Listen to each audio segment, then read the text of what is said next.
এখানটা রাখলে তোমার কোনো অসুবিধা হবে না আমার কিছু আসে না। একটু এই সময় একটু বলে দিতে হবে চালাচ্ছি হ্যাঁ দেখো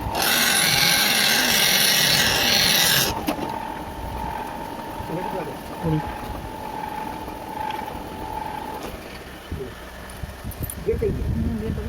বের করে নিন।